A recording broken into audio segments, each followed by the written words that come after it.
Bonjour à toutes et bienvenue sur ce nouvel épisode de podcast Élève-toi. Aujourd'hui, je suis avec une nouvelle personne sur ce podcast en interview avec Alison. Bonjour Alison, comment vas-tu? Bonjour Sophie, très bien, merci et toi? Ça va nickel. On a retrouvé en Corse un temps correct. Nous, on est trop bien habitués en fait. On a vraiment trop l'habitude qu'il fasse très beau et on a eu quelques jours de pluie et ça nous a, enfin moi en tout cas, la météo affecte mon moral. Je sais pas comment ça fonctionne pour toi, mais moi j'ai vraiment besoin du soleil pour me sentir bien dans mes baskets. Oui, bah, moi aussi, c'est pour ça que j'ai déménagé à Barcelone. Avant, j'étais à Paris. Et là, Hmm. je suis à Barcelone, mais malheureusement, c'est l'inverse. Là, il faisait beau et maintenant, il pleut. Donc, Oui, mais bon, ça va, je reste positive.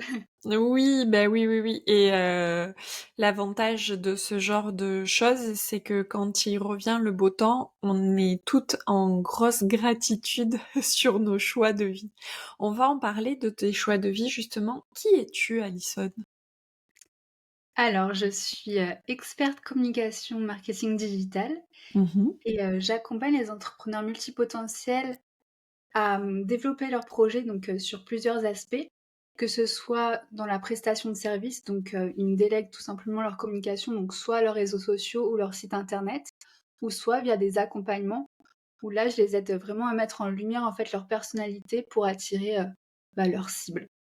D'accord. Quand tu parles de multipotentiel, tu parles de d'entrepreneur. Je souris parce que ça me fait penser à moi forcément, et aussi à toi du coup parce que si tu attires ce genre de personnalité, c'est que tu dois l'être également. Quand tu parles de multipotentiel, est-ce que tu peux nous en dire un peu plus sur cette multipotentialité? Oui, bien sûr, mais je pense déjà beaucoup d'entrepreneurs sont multipotentiels, pardon, sans le savoir. Mhm. En fait, être multipotentiel, selon moi, c'est, des personnes qui ont tout simplement plusieurs projets en tête et qui savent pas forcément, prioriser Mm. leurs projets, qui ont tendance à s'éparpiller à droite à gauche parce qu'ils veulent, tout faire, à être peut-être trop optimistes aussi sur leur, capacité. Enfin, pas leur capacité à faire des choses, mais à faire tout ça en même temps. Oui. Donc, ils ont tendance aussi à s'éparpiller, dans leur communication. C'est pour ça que j'essaie de les accompagner, à ce niveau-là. C'est quoi le parcours de Alison, enfant jusqu'à maintenant, qui t'a donné envie de faire ça aujourd'hui? Alors, moi j'ai fait des études en langue et donc je sais pas si tu connais, ça s'appelle, LEA, c'est un parcours assez, général. Donc, Mmh. c'est langue étrangère appliquée et c'est appliqué à plusieurs choses et j'ai eu un cours de communication et marketing et c'est là où je suis tombée amoureuse de ce domaine. Donc j'ai poursuivi ensuite mes études, mon master, dans ça. J'ai vraiment eu, juste des expériences, dans communication et marketing. Donc j'ai fait un stage, une alternance et j'ai ensuite été prise en CDI, en tant que responsable, communication marketing. J'ai travaillé dans des, start-up et dans des multinationales et en fait, je me plaisais pas forcément, dans Mmh. ma dernière boîte, donc la start-up, où j'ai fait mon alternance, puis où j'ai été prise, en CDI et je me suis demandé, que faire?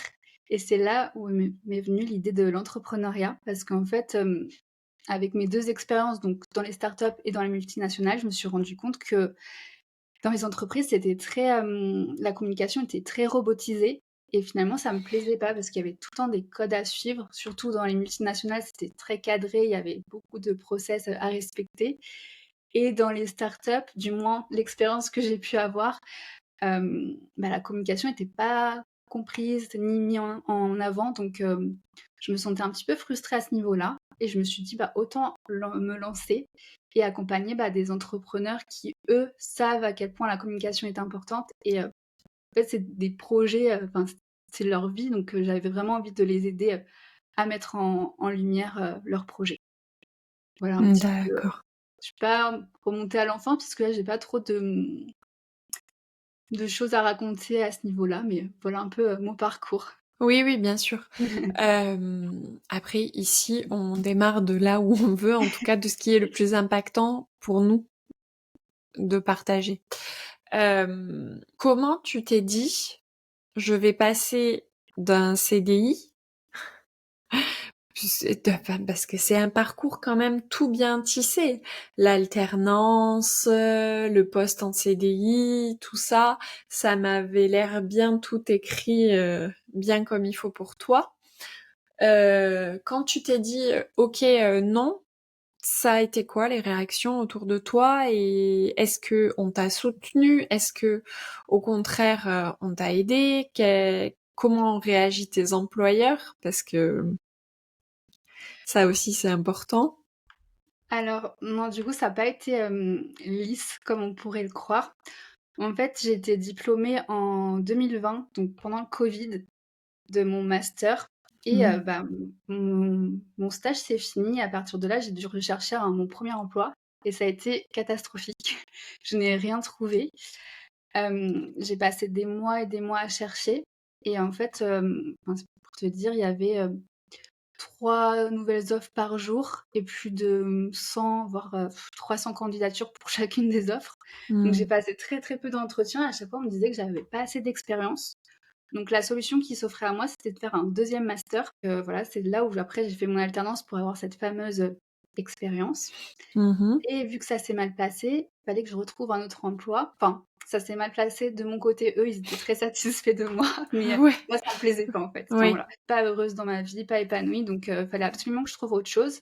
Sauf que le fait d'avoir été dans une situation de recherche d'emploi qui s'est mal passée, ça m'angoissait. Et je me suis dit, mais Mhm. en fait, j'ai pas envie de revivre ça. Ça m'est arrivé pendant ma recherche, du coup, dans cette période-là. J'étais tellement angoissée que je suis pas allée en entretien. Pourtant, j'en avais pas beaucoup, mais j'étais en pleurs. J'étais devant le bâtiment et je suis pas rentrée parce que j'étais paniquée. C'était horrible comme Ouais. sensation. J'ai pas compris ce qui s'est passé et j'avais pas envie de revivre ça. Donc, je me suis dit, bah, je pense que ça doit pas être plus compliqué de trouver des clients soi-même qu'un emploi, surtout bah, dans la période où j'étais. Ouais. Donc, bah, autant me lancer et on verra bien. Et du coup, ouais, c'est pour ça que je me suis lancée. Et comment a réagi du coup mes employeurs, enfin mon employeur et mes proches? Mon employeur était pas surpris parce que j'avais négocié en fait. C'était déjà dans ma tête, à la fin de mon alternance où j'ai signé mon CDI. Je m'étais dit, avant la fin de la période d'essai, il faut que je sois partie de cette boîte. Donc il me restait 3 mois et j'avais négocié, c'était pas un mi-temps, mais je travaillais 4 jours par semaine. Mhm. Donc, je pense que dans sa tête, il s'est dit: «Ouais, OK». Je lui avais dit que j'avais des petits projets à côté, mais voilà, rien de plus. C'était juste, pour faire ça à côté du travail, quoi.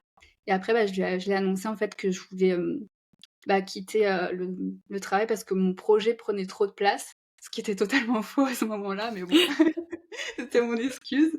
Et il m'a dit: «Bah, OK, on s'en doutait» et voilà, il m'a laissé partir.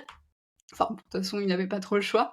Et Ouais. après, mes proches, je me souviens plus, mais non, je pense qu'ils m'ont fait confiance. Ils m'ont rien dit, de spécial à ce niveau-là. Bon, ça, c'est plutôt cool. Ouais. Tu as pas eu à affronter, tu as pas eu, en plus d'un choix hyper culotté, parce que c'est quand même hyper culotté de quitter un CDI, hein. Euh, on le banalise dans le milieu de l'entrepreneuriat, mais je tiens à dire que c'est pas si évident que ça. Ça peut être très aligné avec nous et du coup, on fait ça tranquillou bilou, si on peut Ouais. dire ça comme ça, sans trop se poser de questions, mais ça peut vraiment revenir sur des peurs, des croyances limitantes. Toi, ça n'a pas été ton cas et c'est ultra cool. Et là, tu habites à Barcelone. Entre ta démission, ta création de boîte et aller habiter à Barcelone, qu'est-ce que tu, qu'est-ce, qu'est-ce qui s'est passé? Raconte. Alors, du coup, le premier jour où j'étais 100 à mon compte, donc ça faisait déjà 2 mois que j'essayais de développer, bah, mon activité. Et le premier jour, du coup, j'étais 100. Je me suis dit: «Mais qu'est-ce que j'ai fait?» parce que j'avais aucun client. Je m'étais dit: «Mais mince, enfin, j'aurais pu attendre, d'avoir au moins un client avant de Hmm. de tout quitter et tout». Donc ouais, je savais pas quoi faire, enfin, j'étais perdue, en fait. Il y avait plus personne pour me dire, ce que je devais faire dans la journée. Enfin, même si j'étais assez, autonome, dans mon CDI, mais c'est totalement différent quand on est à son Mmh. compte. Et j'étais Mmh. devant mon ordi, j'étais: «Bon, bah, voilà, on y est». Et du coup, j'ai un peu paniqué, je me suis dit: «Bah, mince, enfin, je sais pas». Et le deuxième jour, j'ai trouvé mes clients. Ça s'est hyper bien aligné pour moi. Donc c'était des petits, contrats qui me permettaient pas forcément d'en vivre, mais pour des premiers, enfin, pour le deuxième jour, j'étais super contente. Et ensuite, bah, il s'est passé, plusieurs choses, bah, d'abord, enfin, j'ai eu mes clients et ensuite j'ai un petit peu galéré à développer plus que ça. Mmh. Donc j'ai suivi, ensuite, des formations pour vraiment m'aider, parce que je stagnais et je pouvais pas, en vivre finalement. Mmh. J'avais mes premiers revenus, mais ça me suffisait pas. Donc après j'ai eu, enfin je vais pas peut-être pas tout détailler, mais j'ai eu des hauts et des bas et ça fait 2 ans et demi maintenant que je suis lancée. Et bah, c'est ça en continu, des hauts, des bas. J'ai la chance, de vivre avec mon copain qui peut me soutenir aussi, financièrement, donc ça Mmh. m'enlève aussi cette pression. Et je pense que c'est peut-être aussi pour ça que j'ai osé, me lancer, sans me poser trop de questions. Je sais pas honnêtement, je me suis pas je me suis pas arrêtée plus que ça sur cette décision. Et qu'est-ce que je voulais dire d'autre? Je sais plus. Par rapport à Barcelone, en fait, j'ai toujours voulu, revivre en Espagne. J'ai fait, pendant mes études, une année de césure où je suis partie, en Espagne, à Valence. Et Mmh. je m'étais dit: «Bah, je sais que dans les prochaines années, je vais y retourner». Donc c'était pas à Valence, mais à Barcelone. Et voilà. D'accord. Et du coup, tu quittes la France pour aller à Barcelone, ton compagnon, il trouve du taf à Barcelone? Oui, c'est ça, en fait, on attendait que lui trouve, un travail en Espagne. Il a trouvé à Barcelone et moi, bah, je pouvais travailler d'où je souhaitais, donc j'attendais juste qu'il trouve Mmh. quelque chose. Et voilà. Et puis moi, de mon côté, j'ai juste gardé mes clients, en France. Je travaille, à distance, hein. Dans tous les cas, c'était déjà ça, quand j'étais à Paris. Ouais. Mais ouais.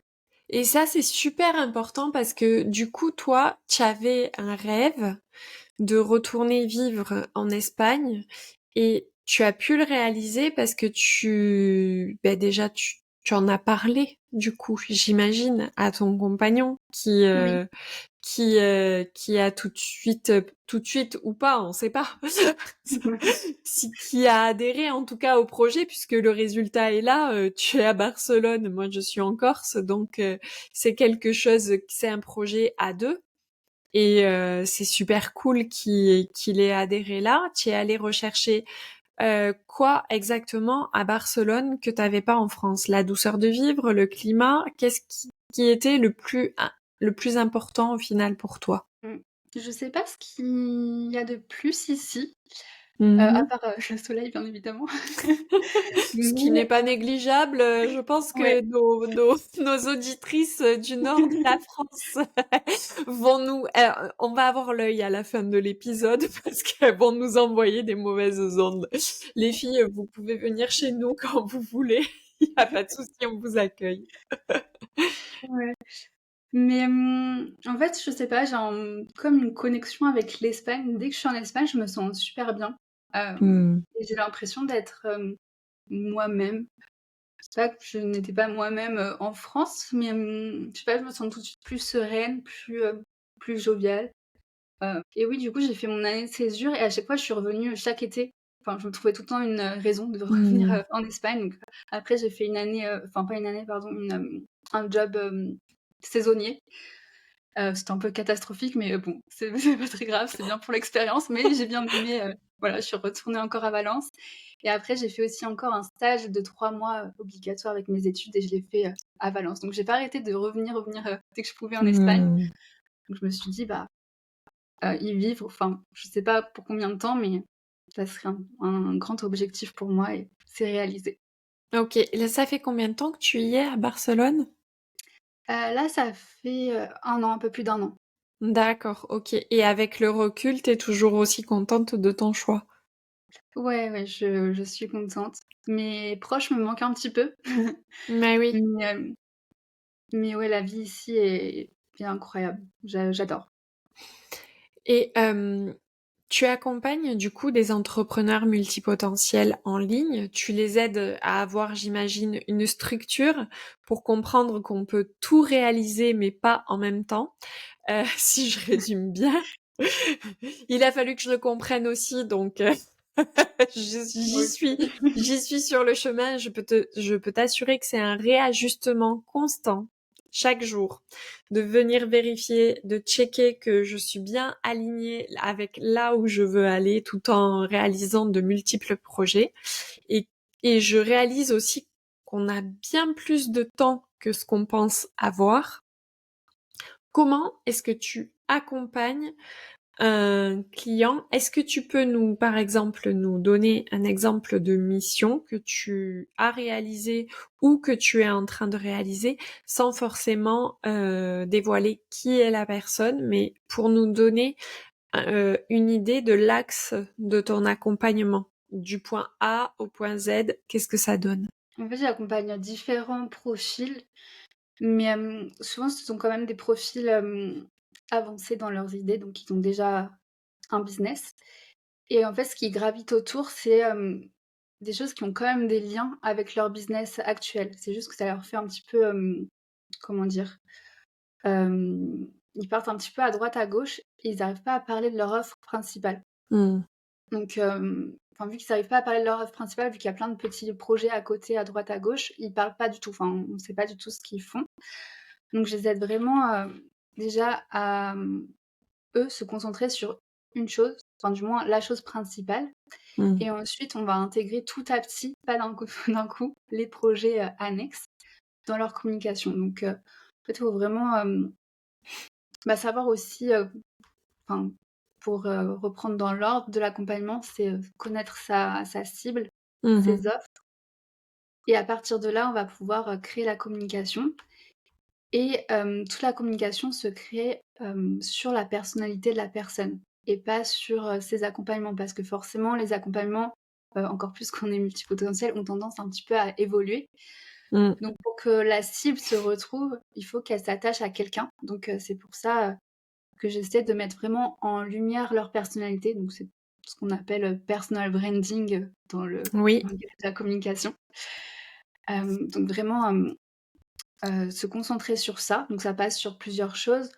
Déjà, ça, bien se connaître et savoir qu'est-ce qu'on a envie de montrer aux autres, savoir ses valeurs, savoir aussi bah, quelle image on a envie de renvoyer et qu'est-ce qu'on a envie d'apporter aux personnes. Et en fait, quand on connecte tout, donc la cible, ses offres et ses valeurs, on arrive à avoir un message plus clair et à communiquer plus Hmm. aisément, plus facilement. Complètement, complètement. Et en plus, je dirais que l'accompagnement est encore plus nécessaire au niveau du fait de bien se connaître, parce qu'on a toujours l'impression qu'on délivre un message clair, mais quand on a 50 000 idées à la minute, on n'est pas clair. Ouais. Je le sais très bien parce que moi, j'ai un projet yoga, j'ai un projet tarot, j'ai mon projet d'accompagnement de souveraineté féminine et je suis obligée de me forcer à me concentrer sur souveraineté féminine et à mettre mes stories autour de la création de ce programme pour que mon audience soit préparée à ça. Sauf que, en même temps, je suis en train de placer mon diplôme de prof de yoga. En même temps, j'apprends le tarot. Donc, si tu veux, dans l'esprit euh, des personnes, c'est c'est ne pas être équilibré que d'avoir plusieurs projets à la fois. Et donc les gens nous prennent pour des personnes instables, alors que tout a quand même le même axe, le bien-être féminin, tu vois. Le Ouais. tout tout est dans le même sujet, mais ça va être non mais qu'est-ce qu'elle fait? Donc forcément tu vas perdre ton audience. Donc le fait effectivement de se concentrer sur son offre principale, c'est ultra important. Et il y a autre chose que tu as dit sur le personal branding, c'est qu'on n'ose pas forcément montrer la facette de nous qui va tout changer. C'est ça, ouais. On a du mal, à se mettre en avant tout Mmh. simplement et parfois on a l'impression de se connaître et on peut se connaître, mais on oublie, des facettes qu'on peut avoir et on les montre pas. Ou soit on s'en rend enfin, on sait vite fait, mais on s'en rend pas forcément compte que c'est la chose qui peut vraiment nous différencier, des autres personnes et du coup, on le montre pas soit par peur ou soit par, tout simplement, ignorance Mmh. et du coup, c'est vraiment, important et intéressant, je trouve, d'abord faire un travail d'introspection, d'aller creuser, sur qui on est et tout, pour pouvoir, se mettre en valeur, même si bon, ça fait peur, de se dire: «Vas-y, je vais me mettre en valeur», Mmh. voilà. Je sais qu'il y a beaucoup de personnes qui n'osent pas, qui ont peur et tout, mais c'est essentiel, surtout quand on a un business, qu'on a envie de faire vivre et qu'on a encore plein de passions, à côté. Ah oui, oui, non mais complètement. On a toujours du mal à se montrer, à faire des vidéos, à parler de soi. C'est toujours quelque chose de pas évident. Bon, moi je mentirais si je dis que c'est mon cas. Au départ, ça a été compliqué. Maintenant, c'est devenu un automatisme. Je sais que là où je déclenche le plus de réactions, c'est quand je suis moi-même, sans filtre. Et effectivement, c'est pas forcément quelque chose d'évident parce qu'en plus on a la dimension d'être une femme et on on doit forcément rester douce, mignonne et à sa place et surtout pas très C'est intelligente, ça, c'est plus ouais, pratique. Voilà. on a eu l'habitude d'être toute petite, Mmh. de pas trop se montrer et cetera, mais là, il faut faire tout l'inverse si on veut pas réussir, en fait. Donc, Ouais. faut déconstruire, toutes les croyances qu'on a pu avoir, toutes les croyances aussi d'être, douce, lisse, de plaire à tout le monde parce qu'en fait, faut montrer sa vraie personnalité et même s'il y a des aspects qui vont pas plaire à tout le monde, c'est exactement ça qu'il faut montrer. Bon, évidemment, ça dépend les aspects, mais, mais c'est ces aspects-là qui vont faire la différence et attirer les bonnes personnes et forcément, il y a des personnes qui vont pas adhérer, mais c'est pas grave parce que dans tous les cas, on n'allait pas réussir à les convertir donc, en se Oui, oui. montrant réellement, on attire les personnes qui vont vraiment, s'accrocher à nous, s'identifier aussi à nous et potentiellement, être convaincus par, ce qu'on propose, les offres qu'on propose ou les services. En parlant de service, je rebondis dessus. Est-ce que tu peux nous dire quel est, ton service, 1er et ensuite, tes différentes offres? Est-ce que tu peux nous en parler? Oui, alors mon service, principal, c'est le coaching, donc c'est un accompagnement de 3 mois où j'aide, les entrepreneurs à créer une communauté engagée. Donc qui dit Mmh. engagée, dit, prête, à être convertie. Et ça se passe, encore une fois, en créant, une stratégie adaptée à sa personnalité et en se mettant en avant et voilà. Et ensuite mes autres, offres, c'est, de la prestation de service. Donc c'est là où j'ai eu du mal aussi à définir tout ça en tant que multipotentiel parce que j'avais envie Mmh. de tout faire. J'ai commencé en tant que community manager, donc d'accompagner les entrepreneurs sur, les réseaux sociaux Mmh. et j'avais envie de faire plein de choses au niveau de la communication. Donc ouais, il y a d'abord ça et après je me suis dirigée aussi vers la création de sites internet et tout ce qui est, référencement, naturel, donc le référencement, sur Google. Donc voilà, j'ai ces prestations, on va dire, j'ai ces 3 prestations, donc le coaching et community management, réseaux sociaux et site internet. D'accord. Qu'est-ce que tu préfères faire? Je pense le coaching. C'est pour ça que je Oui. l'ai mis en offre principale parce que, on peut, je trouve ça, incroyable de voir l'évolution, en fait, des personnes et surtout de voir, en fait, leur projet, prendre vie. Mmh. Heu, ouais, c'est quelque chose qui me plaît beaucoup parce que dans la prestation de service, en fait, les projets existent déjà. Enfin, Mmh. en fait, les personnes ont déjà un certain niveau pour pouvoir déléguer. Donc, c'est différent. C'est des personnes, on va dire, c'est des cibles assez différentes, enfin similaires, mais, à un niveau différent dans leur business. Donc ouais, c'est toujours intéressant de savoir que j'ai pu apporter une pierre, à l'édifice du business de quelqu'un, et de les voir après, épanouis, dans leur communication. Ouais, je dirais que c'est quelque chose qui nourrit doublement Ouais. dans les 2 sens, aussi bien la cliente que soi-même. On arrive, Alison, à la fin de cet épisode. Est-ce que tu aurais un message qui te guide et qui pourrait éventuellement résonner chez nos auditrices? Oui, je suis en train de réfléchir, Mmh. mais ça serait, de croire, en ses projets et que, pour moi tout est possible et tout est réalisable. Faut Mmh. juste, être patient et pas faire tout d'un coup. Oui, oui, oui, c'est clair que la persévérance, c'est, la clé. On n'arrête pas de le dire, mais parfois si, ça vient vous bousculer, revenir à pourquoi on a commencé et se demander si c'est vraiment les bonnes raisons pour nous de le faire. Parce que avancer sans un but qui est vraiment essentiel pour nous, ça peut être très vite épuisant et on peut très vite laisser tomber. Et en tant que multipotentiel, on a tendance à vouloir tout faire tout à la fois, sans jamais prendre le soin de se dire: «Attends, je note et puis je reviendrai plus tard là-dessus». Ouais, Parce ça que honnêtement, je me connais, je sais que ça va être encore une idée, parmi tant d'autres. Allez, je la note et je reviens voir dans une semaine si c'est toujours bon. c'est ça, c'est ce qu'il faut faire, en fait. Parce que bon, là, j'ai juste parlé de la des projets de communication, mais j'ai aussi plein d'autres projets, annexes, qui pop dans ma tête. Mais, les noter, je trouve que c'est important parce que ça permet, d'arrêter d'y penser Mmh. et au moins il y a une trace et si, heu, c'est vraiment un projet qui nous tient à cœur, il va revenir dans notre tête et on aura déjà noté des choses et on pourra en fait tout simplement compléter et se concentrer, sur ça plus tard quand ça sera le moment et pas tout de suite, quoi. Parce que je sais que, je sais pas si on a encore 2 minutes, Oui, oui, bien sûr, vas-y.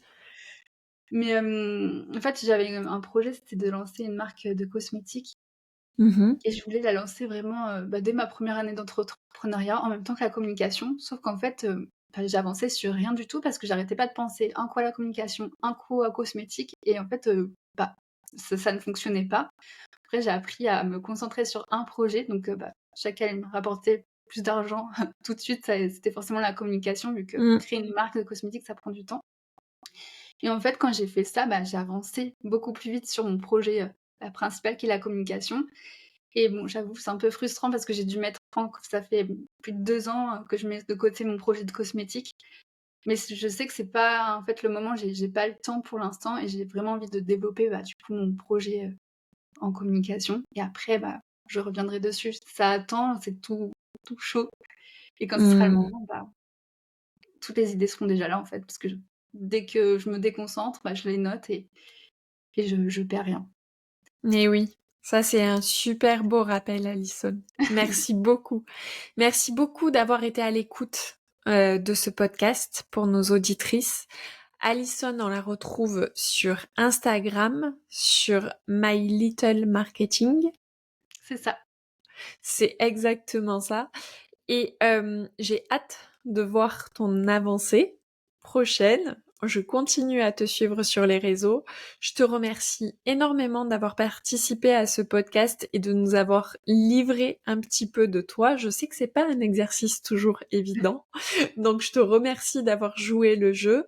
J'encourage d'ailleurs nos auditrices à nous récompenser toutes les deux avec un beau 5 étoiles, un partage et pourquoi pas un petit commentaire pour nous dire comment vous avez trouvé cet épisode. Merci beaucoup Alison, je te souhaite une belle journée. Merci à toi de m'avoir invitée sur le podcast. Bye bye.